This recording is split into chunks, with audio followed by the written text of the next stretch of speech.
প্রিয় শিক্ষার্থীবৃন্দ, রাজশাহী কোর্ট একাডেমির অনলাইন ক্লাসের পক্ষ থেকে সবাইকে অভিনন্দন এবং ধন্যবাদ জানাচ্ছি। আশা করি তোমরা সবাই ভালো আছো। প্রিয় শিক্ষার্থীবৃন্দ, আমরা আজ বিজ্ঞান পঞ্চম অধ্যায় পড়ব।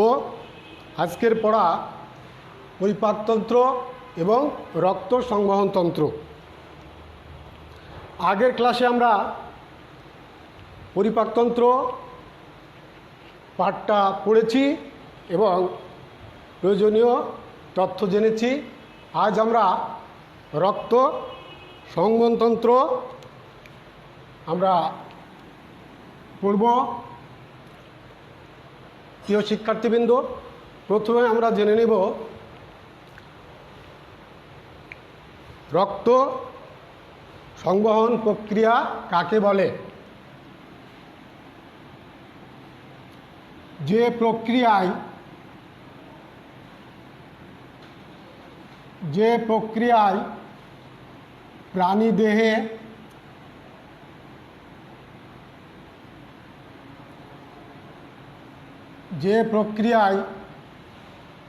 প্রাণীদেহে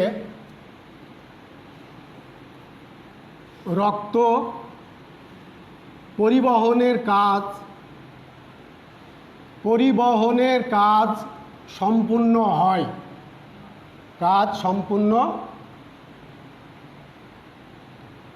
হয়, তাকে সংবহন প্রক্রিয়া বলে। তাকে সংবহন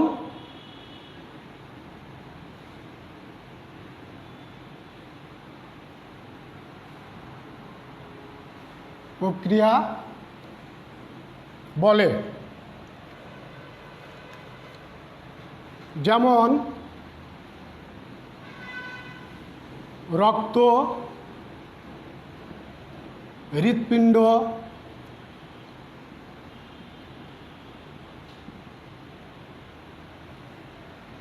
ধমনী, শিরা,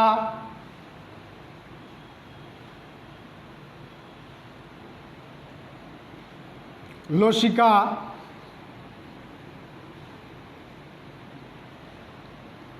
এবং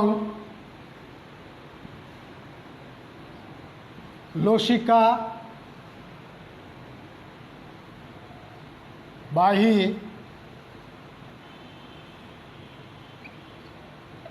নালী এর সমন্বয়ে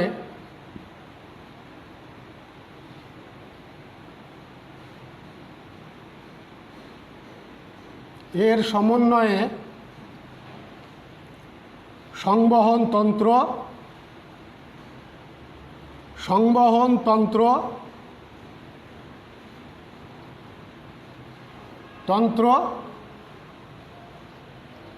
গঠিত।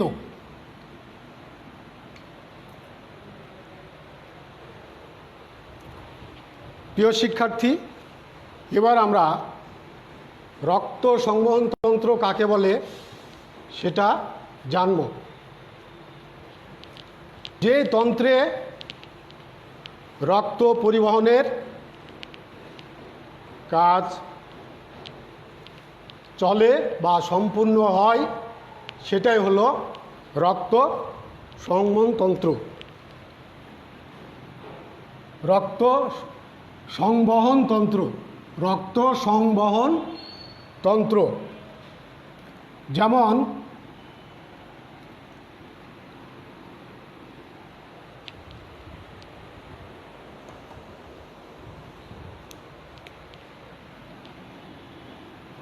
যে তন্ত্রে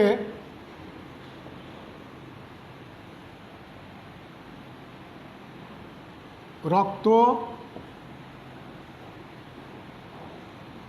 সঞ্চালিত হয় তাকে রক্ত সংবহন তন্ত্র বলে। যেমন রক্ত হৃৎপিণ্ড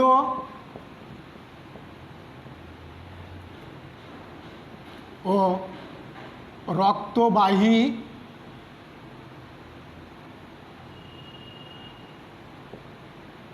নালী নিয়ে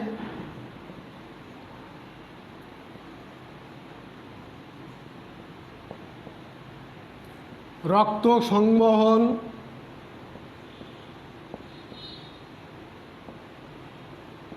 তন্ত্র গঠিত। যে তন্ত্রে রক্ত সঞ্চালিত হয় তাকে আমরা রক্ত সংবহন তন্ত্র বলি। যেমন রক্ত হৃৎপিণ্ড ও রক্তবাহী নালী নিয়ে এই রক্ত সংবহন তন্ত্র গঠিত হয়েছে। প্রিয় শিক্ষার্থীবৃন্দ, এবার আমরা জানব রক্ত কী এবং রক্তের উপাদান কয়টি। রক্ত কী? রক্ত ঘন লাল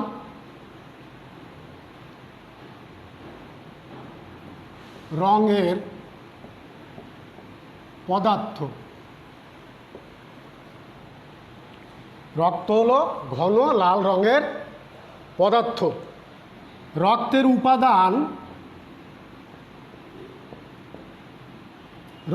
উপাদান দুটি। এক, রক্তরস,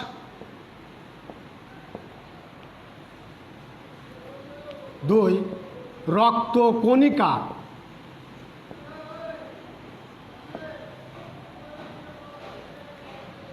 রক্তরস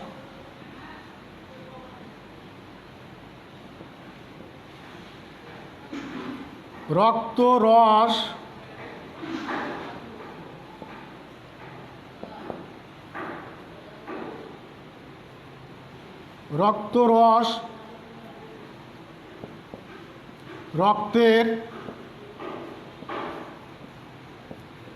তরল অংশ। এতে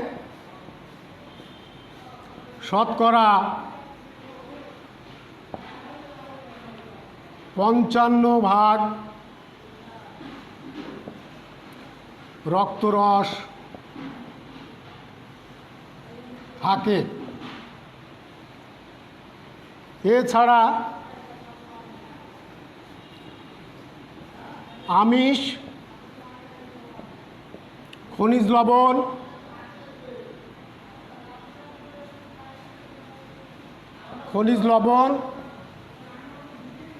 এবং তন্ত্র থেকে শোষিত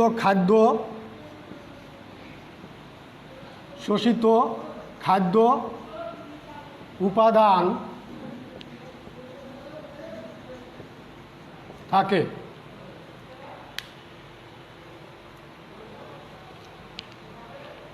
এবং এই রক্তরসে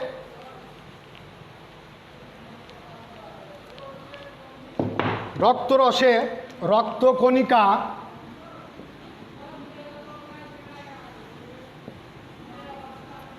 ভাসমান অবস্থায় থাকে।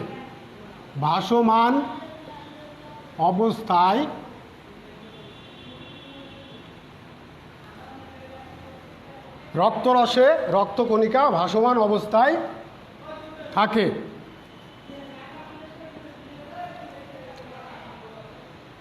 এতে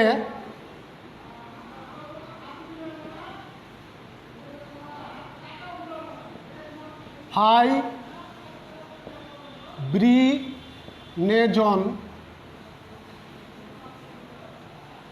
নামের উপাদান থাকায়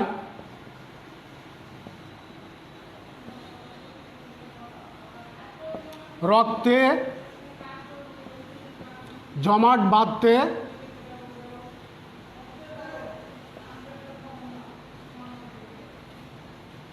বাঁধতে সাহায্য করে। প্রিয় শিক্ষার্থীবৃন্দ, আমরা রক্তরস সম্বন্ধে জানলাম। এবার রক্তকণিকা সম্বন্ধে আমরা জানব।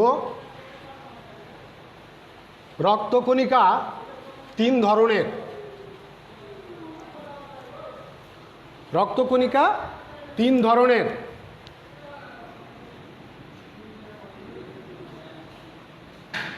লোহিত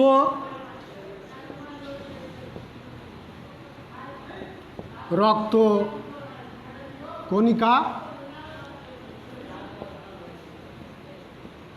শ্বেত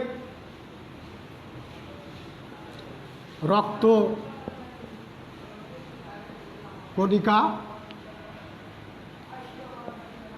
অনুচক্রিকা।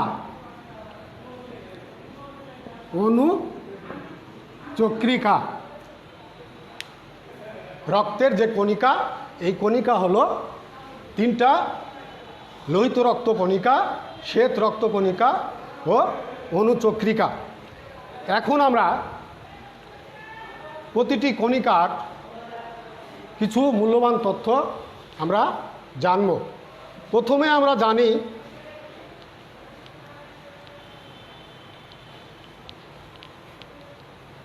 লোহিত রক্তকণিকা।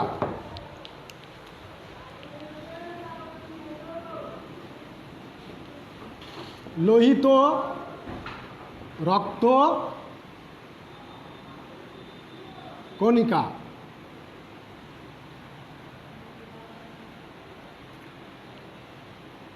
লোহিত রক্ত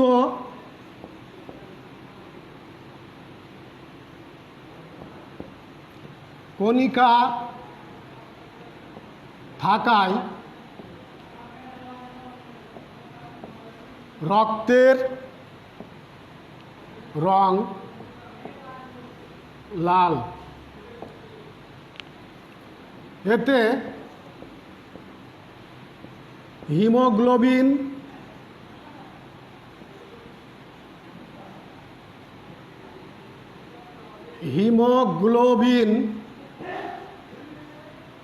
নামক রঞ্জক থাকায় এটা লাল দেখায়।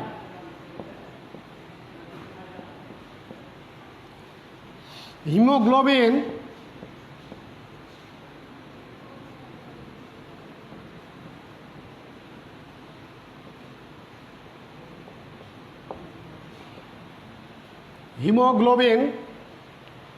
অক্সিজেনের সঙ্গে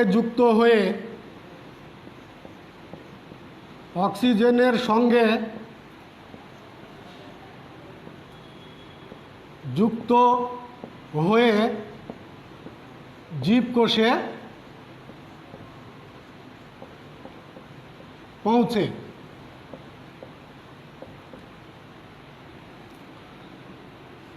এতে নিউক্লিয়াস থাকে না। এটা চাকতির মতো গোলাকার।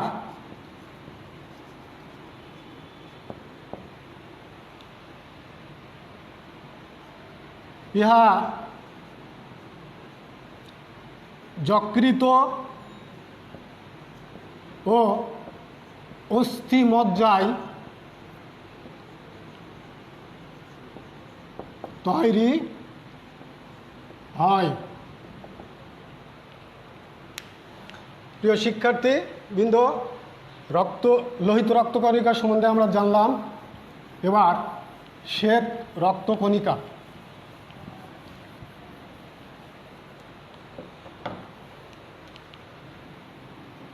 শ্বেত রক্তকণিকা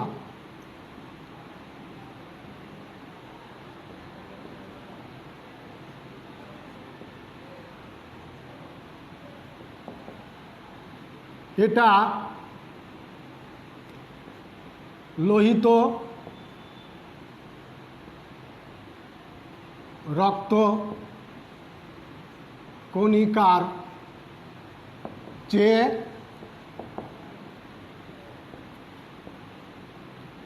ছোট।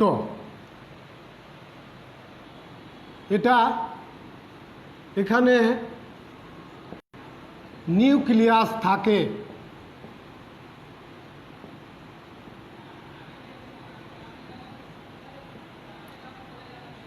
এখানে নিউক্লিয়াস থাকে। এটা তৈরি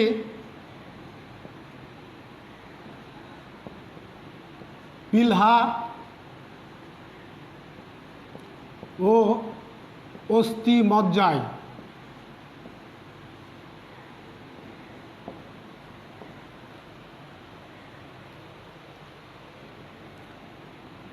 রোগ জীবাণু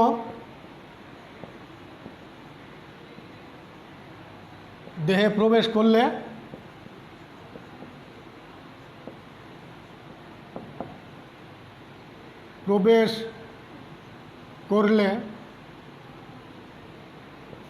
শ্বেতকণিকা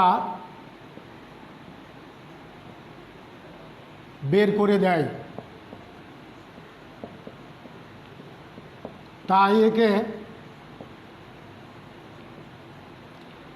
দেহের প্রহরীও বলা হয়।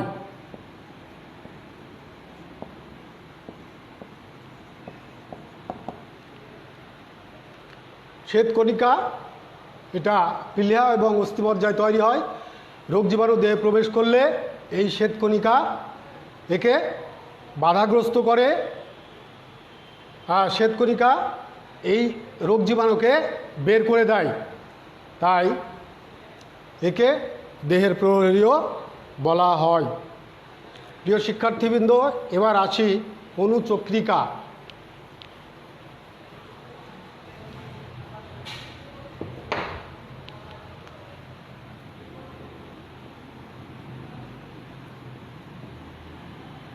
অনুচক্রিকা या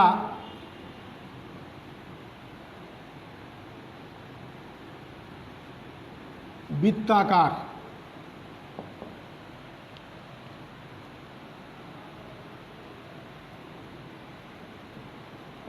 এটাও ছোট রক্ত কণিকা। এখানে নিউক্লিয়াস থাকে না।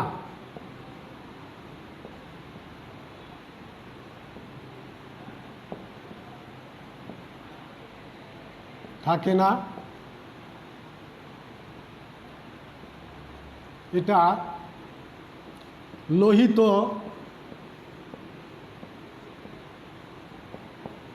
অস্থিমজ্জায় তৈরি হয়। এটা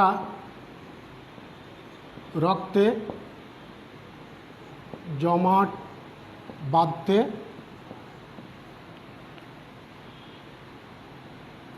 সাহায্য করে।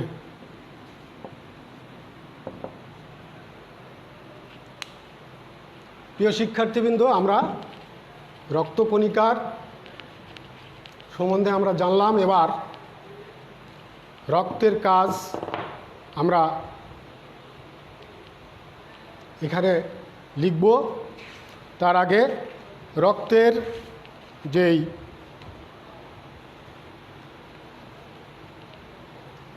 এটা হচ্ছে লোহিত রক্তকণিকা, এটা অনুচক্রিকা, এটা রক্তরস, আর এটা শ্বেত রক্তকণিকা। এটা হলো কৈশিক নালী, এটা শিরা, এটা ধমনী।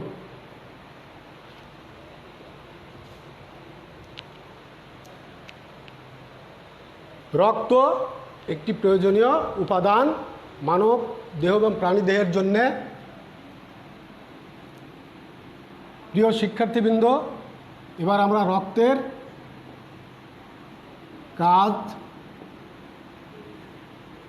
কি এটা আমরা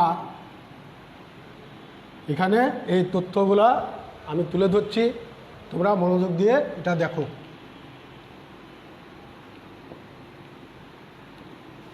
খাদ্য পরিবহন,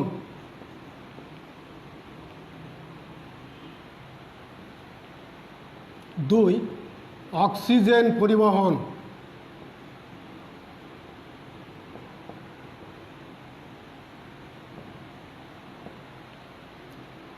3 কার্বন ডাই অক্সাইড,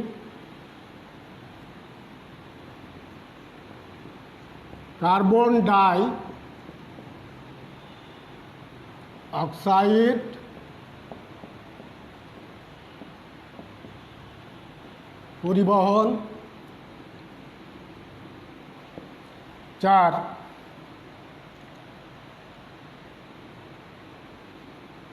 বর্জ্য পদার্থ নিষ্কাশন,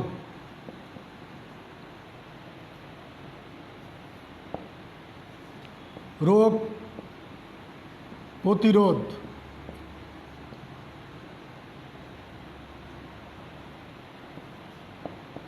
হরমোন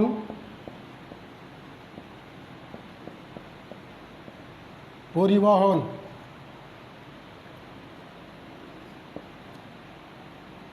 তাপমাত্রা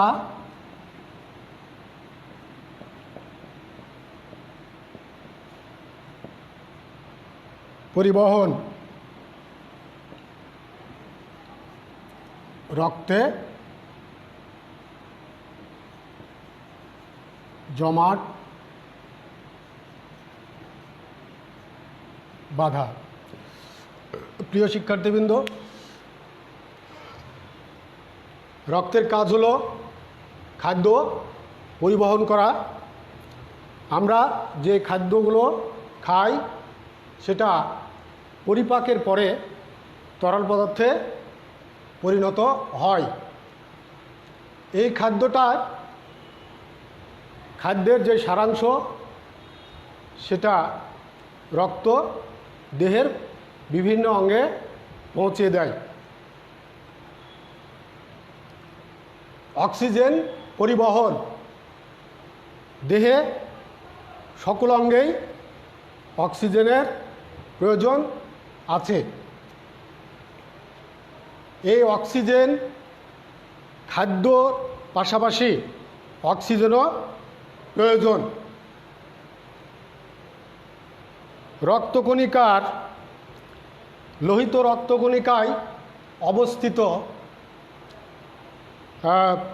যে হিমোগ্লোবিন তা ফুসফুস থেকে রক্ত গ্রহণ করে।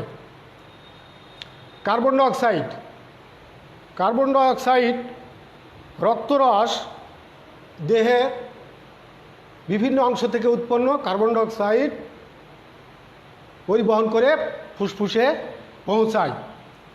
বর্জ্য পদার্থ নিষ্কাশন, দেহে সৃষ্ট নাইট্রোজেন বর্জ্য পদার্থ নিষ্কাশন করে দেহের যে বর্জ্য পদার্থ বা দূষিত পদার্থ থাকে সেটা বের করে দেয়। রোগ প্রতিরোধ,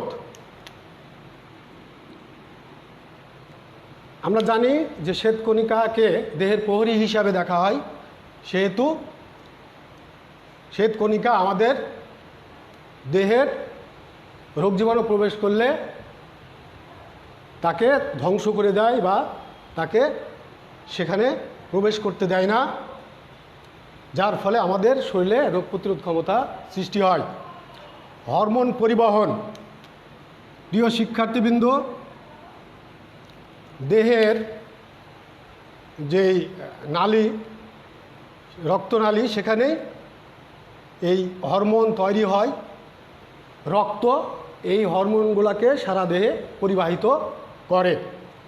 তাপমাত্রা পরিবহন, রক্ত এই তাপমাত্রা পরিবহন করে সারা শরীরে এবং রক্ত জমাট বাঁধা, রক্ত অনুচক্রিকা রক্ত জমাট বাঁধতে সাহায্য করে, যার ফলে আমাদের দেহের কোনো স্থান কেটে গিয়ে রক্তপাত হলে যেহেতু অনুচক্রিকা রক্ত জমাট বাঁধতে সাহায্য করে, তার জন্যেই রক্তপাত বন্ধ হয়। প্রিয় শিক্ষার্থীবৃন্দ, আমরা রক্তের কাজগুলো জানলাম। এবার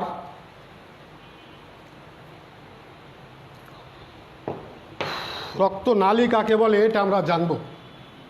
রক্তনালী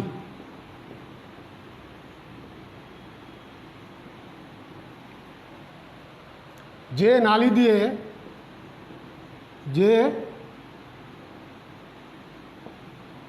নালী দিয়ে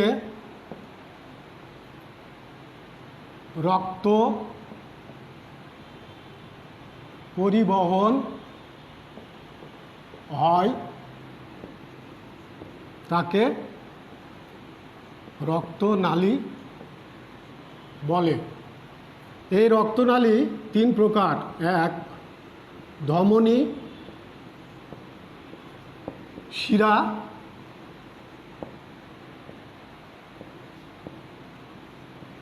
কৈশিক নালী। প্রিয় শিক্ষার্থীবৃন্দ, এবার আমরা জানব যে ধমনী কাকে বলে।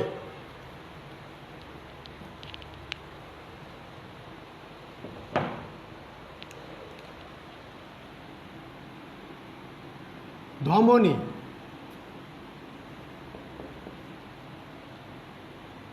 যে রক্তনালী রক্তবাহী নালী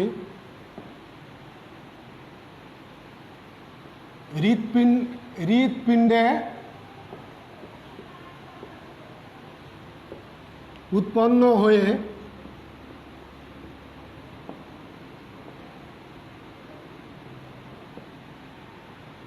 সারা দেহে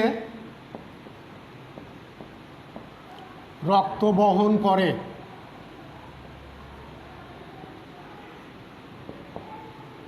তাকে ধমনী বলে।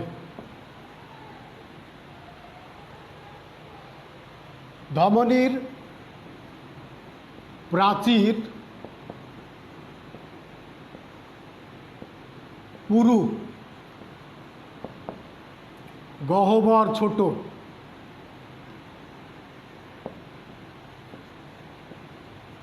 কপাটিকা থাকে না।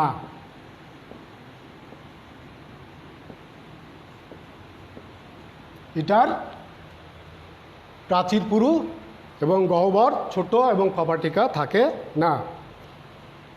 এবার আমরা জানব শিরা।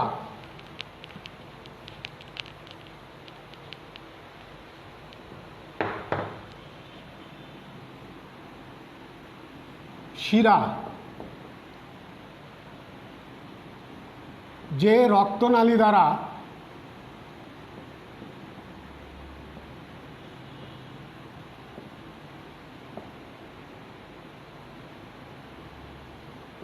সারা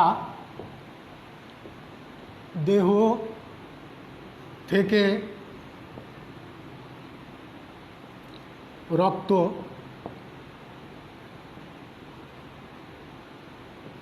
হৃৎপিণ্ডে আসে,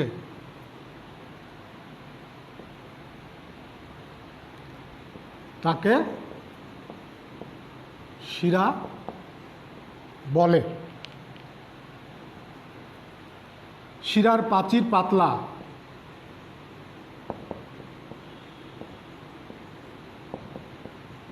শিরার প্রাচীর পাতলা, কপাটিকা থাকে,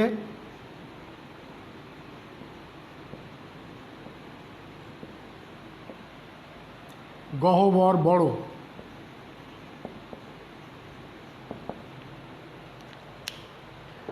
প্রিয় শিক্ষার্থী, এবার আমরা জানব কৈশিক নালী।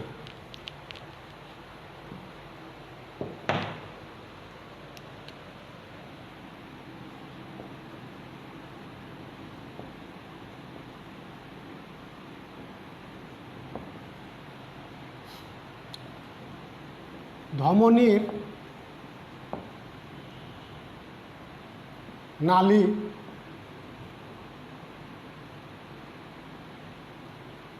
শাখা প্রশাখায়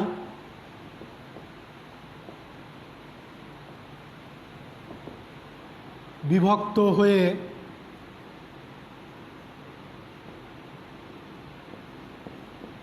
সূক্ষ্ম নালীতে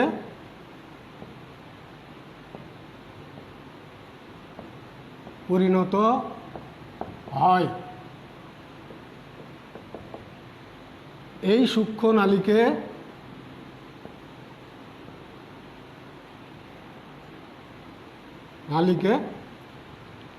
কৌশিক নালী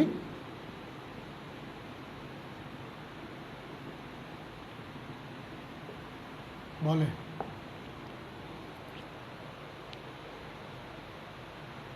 কৌশিক নালী থেকে শিরার উৎপত্তি হয়।